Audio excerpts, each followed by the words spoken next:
Omelette कहो sandwich कहो की फ़र्क पैंदा है। ये इतना लजीज इतना खुशबूदार है, हलवे पूरी कचौरियों को फेल कर देगा। आप इसे देखें, इसकी चटनी को देखें, ये इतना लजीज बनता है। खाने वाले सोचते रह जाएंगे कि अंडा खा रहे हैं, आखिर ये सैंडविच खा रहे हैं। आप भी हमारी तरह बोर हो गए हैं रोज़ एक ही तरह के नाश्ते, मैदा हो गया, आटा हो गया, ब्रेड हो गया, वगैरह वगैरह। तो छोड़े, कुछ न्यू बनाए। इतना लजीज हमारे लिए तो भाई अंडे ही काफ़ी हैं। अस्सलाम वालेकुम, मैं हूँ किरण और आप देख रहे हैं यूट्यूब चैनल किरण के खाने। बच्चों को लंच बॉक्स में बना कर दें, इतना मज़े का तो पिज़्ज़ा भी नहीं बनता। ज़्यादा बर्तन गंदे करने हैं या 2 बर्तनों में बनाना है। सबसे पहले मैंने आधा कप यानी 60 ग्राम सूजी लिया है। इसमें आधा टीस्पून नमक, 1/4 कप इसमें दही डाल दिया है और साथ में आधा कप पानी डाल दिया है।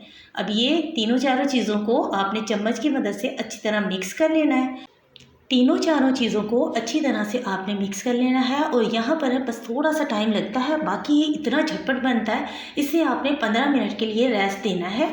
तो अच्छी तरह मिक्स कर लीजिएगा। ऊपर से ढककर इसे रखना ज़रूरी है क्योंकि सूजी इसमें फूलेगी, सॉफ्ट हो जाएगी। और इतना बेहतरीन, इतना मज़े का बनता है सूजी का ये ऑमलेट, शायद आपने आज से पहले कभी बनाया हो। तो बस यहाँ पर अच्छी तरह से मिक्स कर लिया है। चटनी कहें या तुसियानु सॉस भी कह सकते हो, क्योंकि बड़े बड़े रेस्टोरेंट पे हम इसे बहुत महंगा ख़रीद कर खाते हैं। ये बहुत मज़े की बनती है। इसके लिए एक उबला हुआ अंडा, इसमें से जर्दी को अलहदा कर लें, सफ़ेदी अलहदा करके रख दें। थोड़ी सी पिसी हुई काली मिर्च, थोड़ी सी कुटी हुई लाल मिर्च, थोड़ा सा नमक शामिल करें, थोड़ी सी चीज़ डालें, 2 चम्मच इसमें मायोनीज़ और साथ में मैंने 2 चम्मच इसमें दही भी शामिल किया है, तभी इसका पेस्ट बनेगा। दही लाजमी से शामिल कीजिएगा।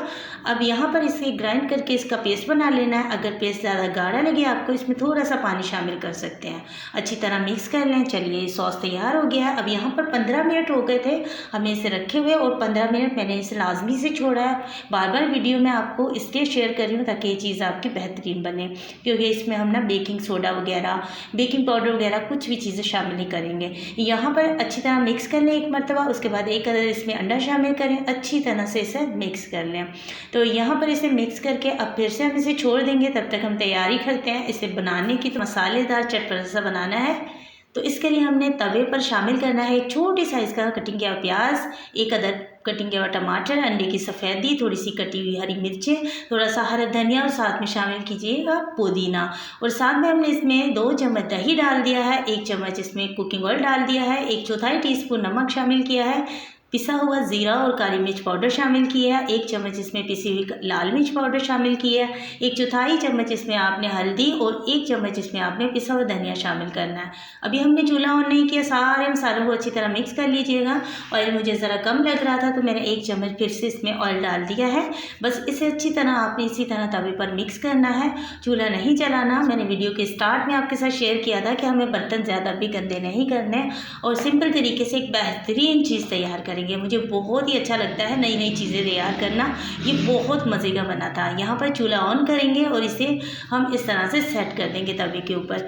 इसे आप लोहे के तवे पर भी तैयार कर सकते हैं, परेशानी की कोई गल नहीं है। मैंने ऐसी ऐसी चीज़ें उस पर भी तैयार की हैं, कोई मैं ये पहली मरतबा तैयार नहीं कर रही। हमेशा मैं सेकंड मरतबा तैयार करके आपके साथ रेसिपी शेयर करती हूँ। पहली मरतबा हम बनाकर खुद से खाते हैं और देखते हैं कि वो चीज़ बनती किस तरह की है और कैसे बनी है।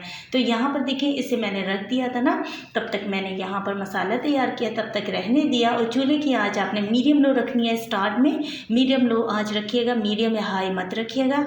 और यहाँ पर सारा इसके ऊपर डाल देंगे। तो इसमें मैंने ना 1 चुटकी सिर्फ मीठा सोडा शामिल किया है। मीठा सोडा जो 20 रुपये में काफ़ी सारा मिल जाता है, आपको किसी भी शॉप से मिल जाएगा। मीठा सोडा जो पकौड़ों को फुलाने के लिए इस्तेमाल किया जाता है, वो आपने 1 चुटकी शामिल करना है, ज़्यादा नहीं। उसके बाद सारे को इसके ऊपर फैला दिया। आप चूल्हे की आंच मीडियम लो रखते हैं, ऊपर से आप इसको थाल देकर ढक दें। ऐसी चीज़ इसके ऊपर ढकिएगा ताकि स्टीम बाहर ना निकले।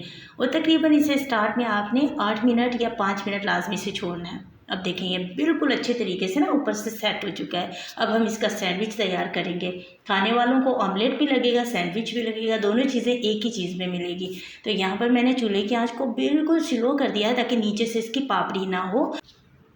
किनारे इस तरह से आपने इसके हटा लेने हैं ताकि हम जब इसकी साइड वगैरह चेंज करें तो इसके पलटें, इसको रोल शोल बनाएंगे तो उसके लिए हमें आसानी हो जाएगी। तो यहाँ पर ये इतना मज़ेदार बना था ना, इतना मज़ेदार बना था, तो मेरे लिए सिर्फ एक टुकड़ा ही बचा था इसमें से। मैं 2-3 बार ये रेसिपी बना चुकी हूँ, तभी मैंने आपके साथ शेयर की है। ये बहुत मज़े का लगता है। अब मेरे घर वाले तो यही चाहते हैं मैं रोज़ रोज़ उनको यही बना कर दूँ, इतना टेस्टी लगता है खाने में।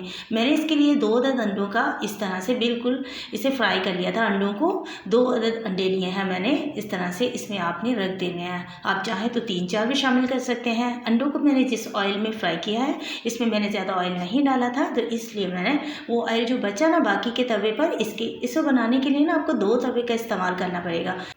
थोड़ा सा आपने इसमें सॉस लगा देना और थोड़ी थोड़ी हमने इसमें चीज़ का इस्तेमाल किया था। एक तो मेरे पास चीज़ थी नहीं ज़्यादा होती तो मैं इसमें ज़रूर से ज़्यादा डालती, थोड़ी थोड़ी मैंने इसमें डाली है। बस ये कि चीज़ की वजह से ना ये सेट हो जाएगा अपनी जगह पर। तो जब आप इस तरह से इसकी साइड चेंज करेंगे ना, हम चाहते हैं इसकी एक मरतबा से ना साइड चेंज करके ना फिर इसको रोल करते, लेकिन मुझे इस तरह से नहीं था करना, मुझे मसाले वाली साइड को ऊपर रखना था। तो थोड़ा सा इसमें क्रैक्स वगैरह आएंगे, उसकी आपने परेशानी बिल्कुल नहीं लेनी, क्योंकि चीज़ की वजह से बिल्कुल लास्ट में ये सेट हो जाएगा। सूजी इसमें बहुत अच्छी तरह से पक चुकी है। अब इस तरह से ना आप इसे बस इस तरह से आपने अच्छी तरह फोल्ड कर देना है ताकि बिल्कुल ये रोल की तरह का बन जाए और दिखने में बिल्कुल सैंडविच लगेगा। और थोड़ी देर हल्की आंच पर छोड़ दीजिएगा, हल्की सी आंच पर, ताकि चीज़ की वजह से ये इस जगह पर सेट हो जाए। थोड़ा मैंने चूल्हे की आंच को बिल्कुल हल्का रखा हुआ ताकि ये जले ना एकदम से। अब हम इसमें ऑयल का इस्तेमाल नहीं था किया हुआ, तो अब हम इसे ज़रा सा फ्राई करेंगे। एक तो मैंने इसमें बिल्कुल भी ऑयल का इस्तेमाल नहीं किया, तो अब मैं इसे थोड़ा सा हल्का सा फ्राई करेंगे ताकि ऊपर से ये अच्छी तरह क्रिस्पी हो जाए। तो इसके लिए मैंने एक और तवा लिया है जिस पर मैंने अंडों को पहले से फ्राई किया था, तो मैं वही तवा इस्तेमाल कर रही हूँ। इस तवे पर मैंने थोड़ा सा ऑयल डाला है। अब इसे एक साइड से मैं अच्छी तरह क्रिस्पी कर लूँगी इस तरह से। चीज़ की वजह से ये बिल्कुल नहीं खुलेगा, ये बहुत मज़े का बनता है, बहुत टेस्टी बनता है। इस तरह से आपने इसे शेप दे देनी है। तो अब इसे आपने ज़्यादा कम आंच भी नहीं रखनी कि बिल्कुल पके ही ना, मीडियम लो आंच रखिएगा। और मीडियम लो आंच पर तकरीबन 2 मिनट ही लगेंगे, एक साइड से बहुत ही अच्छा कलर आ जाएगा। जब एक साइड से कलर आ जाएगा तो उसी दूसरे तवे को लेना है, इसकी साइड को हमने पलट देना है ताकि दूसरी साइड से भी इसे हम बहुत अच्छा सा कलर दें। दोनों साइडों से हम कलर देंगे तो चीज़ की वजह से ये अंदर से बिल्कुल सेट रहेगा और ये बेहतरीन सा हमारे जो है ऑमलेट, और इसे आप सैंडविच कह सकते हैं, बनकर तैयार हो जाता है। देखिए मैंने दूसरे तवे पर इसे डाल दिया है। अब ये देखें नीचे से भी अच्छा खूबसूरत सा कलर आ जाएगा। अब कितना ज़्यादा बेहतरीन माशाल्लाह इसके ऊपर कलर आया है, बिल्कुल दिखने में लग भी नहीं रहा ना कि हमने इसे किस तरीके से बनाया है। अब इसके ऊपर हम सॉस लगा देंगे। सॉस लगाते वक्त आपने चूल्हे की आंच को बिल्कुल स्लो करनी है क्योंकि सॉस इसका ज़्यादा जले ना, बस ये कि फ्लेवर इसमें फुल आ जाए। सॉस में भी हमने थोड़ी सी चीज़ शामिल की थी, बहुत अच्छा बहुत मज़ेदार बनता है। आपका भी पराठे या रोटी से हटकर कुछ बहुत ही मज़ेदार खाने को दिल चाहे तो आप ज़रूर से बनाइएगा। देखें किस कदर ये सॉफ्ट है और कितने अच्छे पीसेस इसके निकलते हैं। अब यहाँ पर ये तेज़ फुल गर्म है और मेरे घर वालों को ना इस वक्त कैमरा मैन अगर पीछे बैक साइड पे कैमरा करता तो आपको दिखाता कि सब लाइन बनाकर खड़े हुए हैं कि ये ठंडा होने के बाद वो मज़े का नहीं लगता जो कि गर्मा गर्म मज़े का लगता है। तो बस मैंने स्टील की प्लेट में सारे को शिफ्ट कर दिया था। हमारे यहाँ ना स्टील की प्लेट इस्तेमाल की जाती है, उसी में खाने का मज़ा आता है।